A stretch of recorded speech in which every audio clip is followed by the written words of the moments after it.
साधु साधु। नमो तस् भगवतो अरहतो सम्मा संबुद्धस्स। नमो तस् भगवतो अरहतो सम्मा संबुद्धस्स। नमो तस् भगवतो अरहतो सम्मा संबुद्धस्स। साधु साधु साधु। पूजनीय कल्याण मित्र हमारे गुरु बंती जी को हमारा प्रणाम है। साधु साधु साधु। श्रद्धावान उपासक उपासिकागण, आज हम लोग अभ्यास में लाएंगे यह लाभ सत्कार संयुक्त का अंतिम सूत्र। यहाँ से हमारा लाभ सत्कार संयुक्त समाप्त हो जाएगा। इस लाभ सत्कार संयुक्त में पितु सूत्र छक्कं करके सूत्र है, यानी पितु सूत्र के साथ 6 सूत्रों का उपदेश इसमें दिया है। हाँ, तो 6 सूत्रों का इसमें उपदेश आता है। ठीक है, ये सूत्र भी भगवान ने श्रावस्ती में उपदेश दिया था। भगवान बुद्ध जी श्रावस्ती में भिक्षुओं को इकट्ठा करते हैं और भगवान भिक्षुओं को कहते हैं, भिक्षुओं इस बात को ध्यान में रखो, क्या दारुणो भिक्खवे लाभ सत्कार सिलो को। ये जो लाभ सत्कार कीर्ति प्रशंसा है ना भिक्षु, ये बड़ा ही भयानक है, बहुत दारुण है। काटुको फारुसो अंतरायिको अनुत्तर से योगक्षेम से अधिगमाय। कटुक है, हाँ, कष्टदायक है, कटुक है, जीवन में बड़ा कड़वा है। और बींधने वाला है, काटने वाला है, और ये अंतरायिक है, बाधक है। अनुत्तर ऐसे जो इस लोक से मुक्ति के लिए हेतु बने, ऐसे अनुत्तरीय धर्म को पाने के लिए, अनुत्तर योगक्षेम को पाने के लिए, निर्वाण सुख को पाने के लिए बाधक है करके भगवान ने बताया।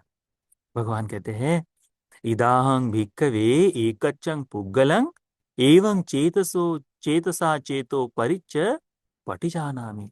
भिक्षु, यहाँ मैं किसी एक व्यक्ति का चित्त देखूं, अपने मन से उस व्यक्ति का चित्त यदि देखने पर न चायस्मापि न चायमायस्मा पितुपि हेतु, तब वह व्यक्ति जो है पिता के कारण, पिता है ना, तो पिता के कारण, भातुपि हेतु भाई के कारण, भगिनियापि हेतु बहन के कारण, पुत्रस्सपि हेतु पुत्र के कारण, द्वितीय द्वितीयापि हेतु अपनी पुत्री के कारण क्या करता है, प्रजापतियापि हेतु संपजान मुसाभासयन्। जानबूझकर, जानते हुए वह झूठ कहे, ऐसा मैं नहीं देखता।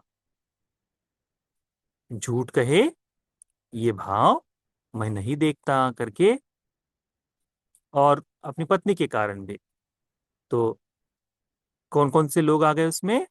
हम्म इसमें आ गए, कोई पिता के कारण झूठ नहीं बोलता, यानी पिता पर कोई संकट हो या पिता के लिए कोई है तो पिता से झूठ कैसे बोले, या पिता के कारण, पिता के लिए कैसे झूठ बोले, तो पिता के लिए झूठ नहीं बोलता। भाई के लिए, बहन के लिए, पुत्र के लिए, पुत्र के लिए, और आ, पत्नी के लिए, प्रजापति आप ही, तो पत्नी जो है उसके लिए भी जानबूझकर झूठ नहीं बोलता।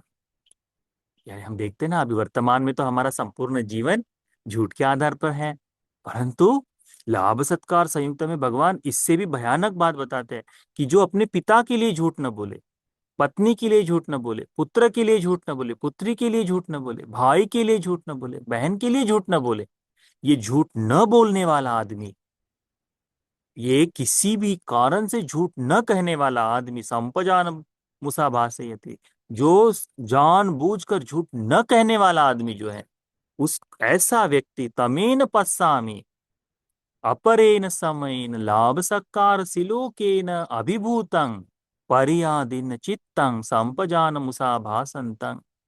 यही व्यक्ति जो ना तो पिता के लिए झूठ बोलता है, न भाई के लिए झूठ बोलता है, न बहन के लिए झूठ बोलता है, न माँ के लिए झूठ बोलता, माँ के तो क्या, पुत्र के लिए झूठ नहीं बोलता, पुत्री के लिए झूठ नहीं बोलता, पत्नी के लिए झूठ नहीं बोलता, यही व्यक्ति लाभ सत्कार कीर्ति प्रशंसा में फंसकर लाभ सत्कार कीर्ति प्रशंसा को अपने चित्त में जगह देने के कारण, उसमें दब जाने के कारण, जानबूझकर जानते हुए झूठ बोलता है। ये लाभ सत्कार यानी कितना भयानक होगा, सोच कर देखिए कितना भयानक होगा कि जो परिवार के, अपने परिजनों के लिए, अपने आप्तों के लिए, अपने खून के रिश्ते में जो ये लोग हैं, इनके लिए जो झूठ ना बोले, वह इस लाभ सत्कार कीर्ति प्रशंसा के लिए झूठ बोल दे, तो कितनी भयानक बात होगी, है ना। इस बात को ध्यान में रखना चाहिए। भगवान कहते हैं, एवं को भिक एवं दारुणों को भिक्कवे लाभ सत्कार सिलो को। भगवान कहते हैं कि ये इतना दारुण है, इतना भयानक, ये लाभ सत्कार कीर्ति प्रशंसा है। कटुको फारुसो अंतरायिको अनुत्तर से योगक्षेम साधिगमाय। आंतरायिक है, बाधक है इस अनुत्तर से योगक्षेम की प्राप्ति के लिए। इसीलिए भगवान कहते तस्मात् इह भिक्खवे एवं शिक्षितव्यं, इसीलिए भिक्षु तुमने सीखना चाहिए। उत्पन्न लाभ सत्कार सिलोकं पजहि साम, ये जो उत्पन्न हुए लाभ सत्कार कीर्ति प्रशंसा है, इन्हें मैं त्याग दूंगा, इन्हें मैं छोड़ दूंगा। नचनो उत्पन्नो लाभ सत्कार सिलोको चित्तं पर्यादाय ठिस्सति। ये जो मेरे मन में जो उत्पन्न हुए लाभ सत्कार कीर्ति प्रशंसा है ना, इसे मैं अपने जीवन में जगह नहीं दूंगा, बैठने के लिए जगह नहीं दूंगा। एवं वो भिक्खवे शिक्षितव्यं, भिक्षु तुमने ऐसा सीखना चाहिए करके भगवान हमको बताते हैं। तो कितनी अद्भुत बात है, बताई है इस लाभ सत्कार संयुक्त में। और सारे सूत्र में भगवान क्या बताते हैं, ये सभी सूत्र एक दिशा में बताते हैं इस बारे में कि भिक्षु, ये बड़ा भयानक है लाभ सत्कार।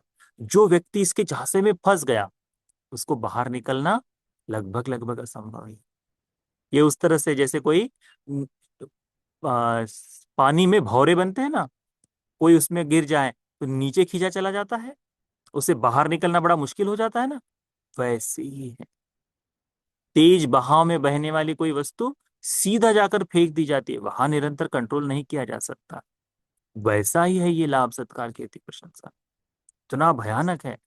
इस लाभ सत्कार कीर्ति प्रशंसा में हमको देखने को मिला देवदत्त संपूर्णता विनाश हो गया करके, संपूर्ण विनाश। बूंदा भर, एक अंश मात्र भी उस व्यक्ति में, देवदत्त में कुशल नाम की वस्तु बची नहीं।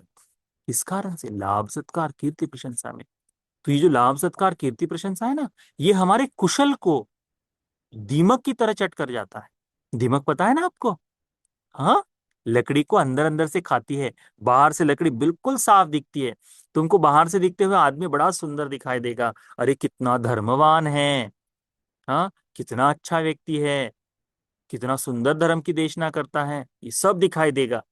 परंतु अंदर से इस लाभ सत्कार नाम का दिमक लग जाने के कारण, वह भिक्षु हो या भिक्षुनी हो, उपासक हो या उपासिक हो, पूर्णतः भीतर से दीमक के कारण खोखला हो जाते, चट किया जाता है, खत्म कर दिया जाता है। वैसा ही ये है। और एक बार दीमक से खाया हुआ लकड़ी जो है, क्या उसका रिपेयर हो सकता है? उसको बनाया जा सकता? नहीं हो सकता, बड़ा मुश्किल है। एक तो निकाल कर फेंक दो, बस उतना ही है। वैसा ही ये भयानक है, उसका नशा लग गया तो वो कहीं नहीं छूटता। इसीलिए भगवान कहते हैं कि जैसे ही तुम्हें लाभ सत्कार कीर्ति प्रशंसा प्राप्त हो, उसे त्याग दो करके कहते हैं। वजह हिस्सा मिला है तो अच्छा, ये मिला है ठीक है, नहीं मिला है हाँ ठीक है, ये नहीं ठीक है, इतना भी ठीक है, कहते इस तरह से चिंतन करें। अपने मन में इस लाभ सत्कार कीर्ति प्रशंसा को अधिक जगह न दो। कैसा है, हम भिक्षु लोग होने के बाद हमको बड़ी अपेक्षा होती है, हमको बैठने के लिए ऐसा आसन देना चाहिए, हमको इसी तरह से गौरव करना चाहिए, इस तरह से। तो जहां धर्म की बात आ जाए कि जहां धर्म का गौरव करना है, तो हम बता देते हैं कि देखो उपासक, तुम ऊपर बैठे हो तो भिक्षु नीचे बैठकर धर्म का उपदेश नहीं कर सकता। तो उस तरह से, क्योंकि धर्म का गौरव है, तो इस तरह से बोल सकता है। परंतु नहीं नहीं, मुझे तो ऐसा ही आसन चाहिए, इतना ही चाहिए, इस तरह से कहे तो बड़ा अजीब हो जाएगा ना। इसीलिए लाभ सत्कार कीर्ति प्रशंसा बड़ा बाधक बताया। भगवान ने कितने सुंदर सुंदर धर्म बताए इसमें, एक एक एक एक एक, एक। सोने की थाल से लेकर सभी तरह से, है ना। ये एक एक उपमा हमने सीखे इसमें, कितना कटुक होता है, कितना फरुस होता है करके। गीदड़ की उपमा से भी हमने सीखे हैं, है ना। तो ये सारी उपमा देकर भगवान हमको क्या बताते हैं? भगवान यही बताते हैं कि भिक्षु लाभ सत्कार कीर्ति प्रशंसा बड़ा भयानक है, तो इससे दूर रहना चाहिए। ठीक है। तो आज हमारा यह यहाँ पर लाभ सत्कार कीर्ति प्रशंसा का संयुक्त समाप्त होता है। ठीक। तो ये सूत्र संपूर्ण लाभ सत्कार कीर्ति प्रशंसा के बारे में बताया इस संयुक्त निकाय से। इसकी धर्म देशना करने से, इस धर्म के पाठ करने से, इस धर्म का उपदेश सुनकर, देशना कर कर जितना पुण्य संचित हुआ है, ये सारा पुण्य आप सभी उपासक उपासिकाओं को इस बुद्ध शासन में लाभ सत्कार कीर्ति प्रशंसा से दूर होते हुए भगवान के परिशुद्ध धर्म पर चलने के लिए, चार आर्य सत्य के बोध के लिए उपकारी हो जाए। साधु साधु साधु।